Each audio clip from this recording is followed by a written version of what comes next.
Hi, I'm DJ Rad Key, and welcome to what is now my 73rd vlog in this series. Thank you for staying with me. It is Wednesday, September 5th, 2018.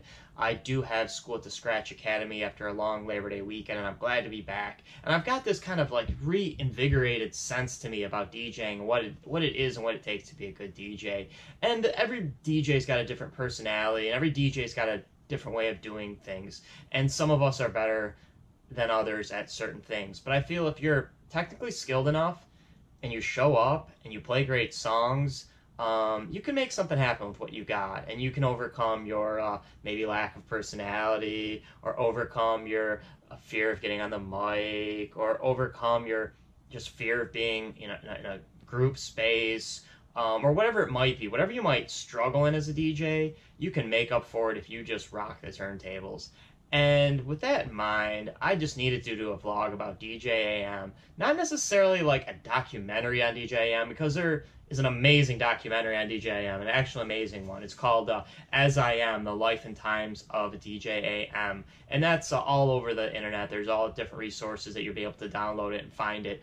And then also another great, I can't say it's a documentary, but it's a 2-hour podcast. And there is actual video as well. You can find it on YouTube. But if you do want to find it on a podcast, go to SoundCloud and find Reflections of a DJ. I spoke about them before. It's ROA. They call it the ROAD podcast, Reflections of a DJ. Episode 17 has Jonathan Schechter, known as Shecky Green, and he operated as like a friend / quasi agent to DJ AM. And he tells an amazing 2-hour story about the intricacies of what it took from DJ AM going as a house party DJ to the first $1 million resident DJ. Which, I mean, is, I think all DJs' goals would be to go from a house party DJ to big time. Maybe everybody takes a different path, but we all do this because we have, different outlooks and different interests and different reasons why we're DJing. And, I want to be creative. I want to continue to be creative, but I got to make money too, so there's always that little struggle of, if you're DJing a wedding or DJing an event that's got their playlist locked in stone, you still want to be yourself, but, you still got to get paid. So I'm trying to find different kind of gigs that kind of both offer me artistic opportunities and also financial opportunities. But not to talk about me, we're talking about AM, but actually we're talking about both. We're talking about my really only encounter or interaction with DJ AM, and I'm not going to sit here on this vlog in 2018 and tell you me and him hung out, or I knew his people and his people knew my people. Not even close to that extent. We do have a big age gap. He passed away when he was 36, and that was in 2009. I was much younger than him. But I did have the opportunity to go see him one night, and I know probably not too many DJs in South Florida, especially people under 30, had that opportunity. So I feel blessed to have the opportunity to see him, and I could have seen him a lot more, but at the time, through my scheduling and my life, I really didn't get to go out on the weekends, and he did play Las Vegas on the weekends for the most part. But for whatever chances, call it the stars being aligned, just call it timing, call it good fortune, I was able to see him in 2006 at Pure Nightclub.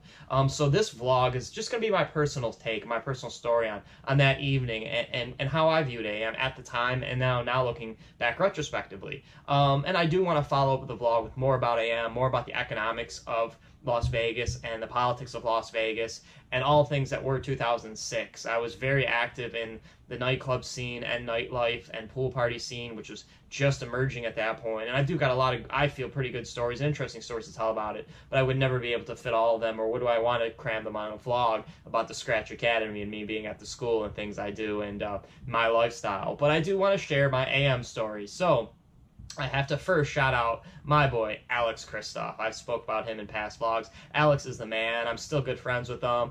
We do cross paths when I go back to Michigan. He doesn't get out to Florida too much, but I did see him a lot when he was out in Vegas. And at one point, man, Alex knew about as many people in Vegas as I did, probably even more. He'd be able to get in nightclubs without me. He'd be able to do his thing. He knew bartenders. He had friends. He still has connections out there. awesome guy. But Alex was a big DJ AM fan, way ahead of the curve. I mean, I was too, but maybe not as intense, and maybe I wasn't as knowledgeable in AM and how good he really was. But Alex had always worked in the nightclub business since he was old enough to work in nightclubs. He was in that kind of business, so he knew about AM and was a big fan. And he actually tried to hire AM, contacted AM's agent, and the going price at that time was 10 grand, dude. 10 grand to get AM to play pretty much at that point. And those prices at that time was, I thought, pretty high. But, you know, within a year or two after that, he was going for 20 grand. And I don't necessarily want to give you a super hard timeline on this, but we're talking about the mid 2000s, as in like 2004 to 2008, as far as when AM was in his heyday. I mean, specifically 2009 when he passed away. That's when AM and the mashup era and everything that he was doing, everybody was trying to copy, follow. He set stage. He was the center of the DJ universe. What he did is what everybody else wanted to do. It's what nightclubs geared themselves towards, and everybody wanted to have AM. And if you couldn't have AM, you wanted to have a guy that was just like AM. And if you couldn't get the guy that was just like AM, you wanted to get the guy that was just like the guy that was just like AM. So you get what I'm saying. No one was really going outside the box. I mean, there was a diversification. You did have some nightclubs that had strictly EDM DJs and would book guys like Tiesto and Paul Oakenfold and big names at the time, but for the most part, everybody wanted the mashup DJ. It went from most nightclubs having 2 or multiple rooms, and whatever, depending on the night, the club, the area, so on and so forth. You'd have an EDM DJ or a dance DJ or whatever, and then you'd have a hip-hop or more rap-based, more thuggish, more Tupac, Missy Elliott vibe, I guess you'd say, depending on musically where the DJ was going.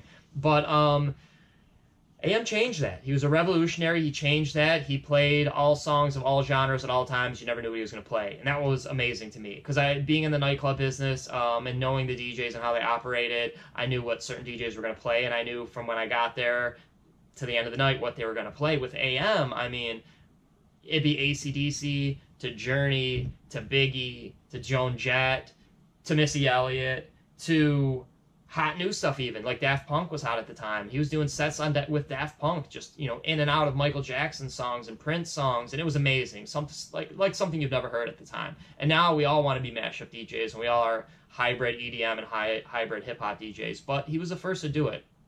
But my personal encounter, again, with AM, not to get sidetracked, but a vlog about AM, I could talk on and on and on. But Alex Christoph used to come to Vegas, and every time he came out, we had a blast. We'd hit up whatever club was hot. We knew the hot nights. We knew the hot spots. We knew the deal. So he hits me up on a Saturday. He's like, man, I don't know what your deal is if you're working tonight, but you got to come see AM with me. AM's playing at Pure Nightclub. And that's when AM just signed his $1 million residency deal. So he was the big-time, big king, celebrity DJ at this point. You know, at this point when we were seeing, he was definitely a celebrity DJ. And I was like, man, I something is telling me, like, don't pass up this opportunity. I don't want to wait in line. I want to pay to get in, but don't miss out on AM. Don't miss out on AM. So I met up with Alex. We waited in the line, and at the time, like, it was, I do remember vividly, the deal was for the nightclubs, and just the standard going rate was $30 if you were a guy from out of town, $20 if you were a chick from out of town, and if you were local, you were free. But you had to wait in line, or you could pay off the door guy. But on a night with AM, the door guy is just not, it's a different door game situation. It's not like an average night. I think everything is booked up. All eyes are being pretty scrutinized, and walking up to the door guy and slipping him 100 might be an idea, and it's been done. But me and Alex were going to wait that line out. We were going to get into that place. And we did. And it was one of the few times I waited in line where I didn't pay to get in because I was local, which was cool. But wow, things have changed. If you look back and say, like, at that time, you could have been from out of town, and to see DJ AM at Pure Nightclub, which was, you know, arguably, if not the top nightclub at that time, top 3 without a doubt. All you had to do was pay $30 and wait in line, and you could have saw DJ AM. Hypothetically, if there was somebody of his caliber today and his celebrity status today, you'd probably have to pay $1,000 just to walk in the door, and you could pay $30. I got it for free with a, you know, being a local. So awesome to get in. We didn't have a table back in those days. I say those days, but, you know, it was almost, you know, That was 12 years ago. That was 2006. That was 12 years ago, over a decade ago. And it was different then. There was table service. Bottle service was just slowly developing around 2002. I'm not going to start hatching out a timeline on bottle service, but it really didn't take shape till around 2002, 2003-ish. But 2006 at Pure, there was definitely a bottle service aspect, but there was also a dance floor in places where people who didn't have tables could stand, and that almost got eliminated altogether through a short period after that. So me and Alex walk in, and there he is, DJ AM. It was the first time. The one thing that does stand out is it's a beautiful nightclub, or was. It was Pure Nightclub in Caesar's Palace. It's now been replaced by Omnia, but it's in that same location. But a beautiful, gorgeous nightclub in all white, very elegant, and it had a stage for a DJ. And normally there was big screens behind the DJ, and they would play bursts of light show or video editing and names, and they would do a light show thing like any typically would see now. And I remember walking in, and instead of that on the main screen, it was two turntables, because AM wasn't playing yet. He had just, the house DJ had finished and AM was about to come on, so there's a transition. And I'm like thinking in my head, like, I know why, but this is weird. Like, I'm looking up, and like they don't have the normal, usual dancing girls. It's just a DJ booth, very simple DJ booth, and a screen on the DJ booth, a camera going right down. And I'm like, this is what I'm watching. Like, I don't, like, it was the first time I really went to a nightclub thinking, like, I'm not worried about the girls, I'm not worried about the drink, I'm not worried about the dance, I'm not worried about the after party. Like, I'm going for the DJ. Could be the first time that I really went to a club specifically for a DJ and watched the DJ. I had friends who were like, oh, we got to go catch this DJ or that DJ. Cool, I'll go catch him with you. Or, he's one of my boys is DJing, or a friend is DJing. And of course, if I knew a DJ out in Vegas, I knew a couple of them, I'd go see him because they're my friends. But to like go see a DJ, seek out the DJ, wait in line, and get in and go there specifically to watch the DJ was like, something was different. I felt something was different in the air. His set was amazing. I mean, he just seemed so friendly. His interactions with people, walking, kind of like playing a song and like doing his thing, and then walk off and shake somebody's hand and take, at that time the selfie game wasn't as intense, obviously, and the Instagram game was non-existent. But I mean, it was still, spawning stages of the MySpace era, and there was still social media and its development. So I mean, there were still people wanting to get pictures and so on with the man that was AM, the legend. He was very interactive. An amazing set. His transitions were absolutely amazing. I was blown away. I was absolutely blown away, and I was a fan after that ever since. And it was an amazing experience. And just a little side note with Alex Christoph is, so he did go there to see AM, was at the time a bigger AM fan than me, and we walked in, he met a chick that he knew from the previous spring break, I believe, and was very flirtatious with her, ends up puking, because he super lit, and made out with her anyway after he puked. I don't think he even remembered DJ AM. I was going to call him to verify this vlog, maybe historically, like, hey man, like, what's the timeline, or what do you think, or, whatever, just to get his input. And I'm thinking in my head, he probably doesn't even remember it. But next time I talk to Alex, I'm going to bring it up. But I hope you enjoyed this vlog about my night seeing AM. And I'm going to do another vlog more about AM and his passing and his life and his legacy. But, I just want to give you my little personal story on DJ AM. It was a great night out. Again, shout out to Alex Christoph. Shout out to Pure Nightclub. Shout out to the way things used to be at those nightclubs. And I know, not to be nostalgic, times have changed. But, man, imagine going to see a big name DJ and all you have to do is wait in line and pay 20 or 30 bucks. Man, times have changed. But, oh well. Again, see, all that is DJ Rad Key on DJRadkey.com. Be good to people. Save the oceans. Be good to strangers. Give somebody a call you haven't talked to. And as always, peace.